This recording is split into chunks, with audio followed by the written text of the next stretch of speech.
I'm here with Hugues, the senior producer for Ubisoft Singapore. Hugues, thank you for joining us. And you've been working on the Assassin's Creed franchise for quite a while now. Tell us a little bit about how things were when it first began, when Assassin's Creed first launched.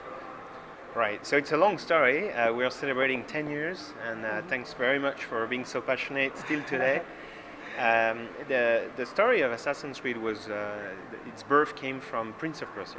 Initially, we wanted to take the Prince of Persia franchise a little bit further, and a team took it to the next stage, and in particular, it was open world. As they developed the first concept, they realized it was something new, something fresh. It had to be different. It was just the beginning, the early stage of a new intellectual property that was pitched in Paris to the HQ, and that's how the brand was born. At that point, it was just an open world game that was trying to be the next Prince of Persia. Right. It's great that you mentioned Prince of Persia because I grew up playing Prince of Persia, and you're right, it was one of the best platformers out there. And one thing that really stuck with me when I first played Assassin's Creed was the way the characters moved, jumping from rooftop to rooftop, the leap of faith. The parkour. The parkour, yeah. And that's inspired a lot of interest in the sport itself, parkour. How much of work actually went behind? Because that was more or less state of the art at that point in time. How much of work went behind putting all of that together?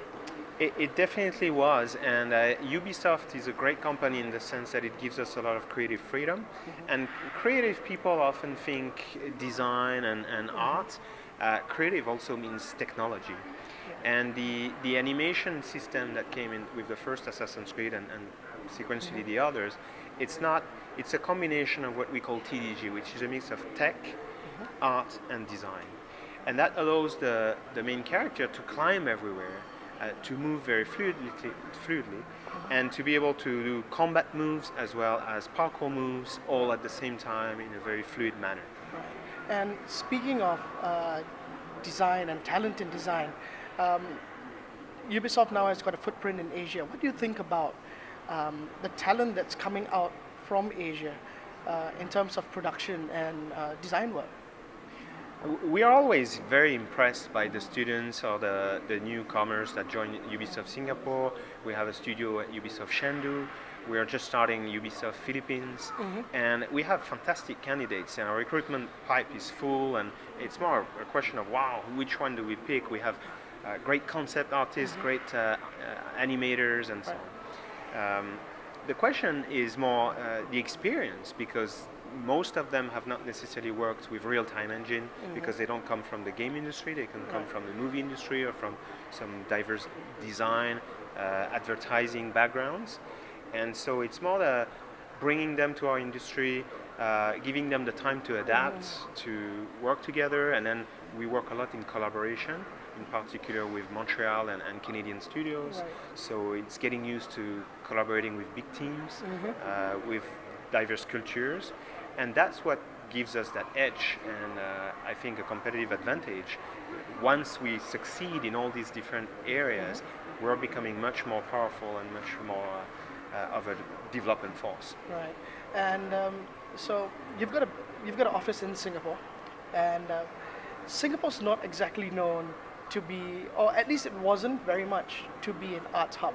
Now we've always heard of a lot of talent coming out from Indonesia, the Philippines, maybe Malaysia. Malaysia, yeah. And these are people who've had their footprint even in the comics industry and a lot of design. Singapore, maybe not so much, maybe because of the culture itself. But what do you think about two things? Maybe one is the potential of growth for people who want to get into design and production in Singapore, and the talent that's coming out from the country itself. So the potential is there. Singapore is a great hub. It has fantastic facilities, great schools. People are I find very sharp, to the point. You see the city is very vibrant. So yes, there is efficiency, but with that efficiency comes organization, drive, passion. And when they want something, they're able to go beyond that dream and try to make it happen. Right. And that's what we see. And that's why I think Singapore will go further than even the West world. I mean, around our office, there are already autonomous cars going around.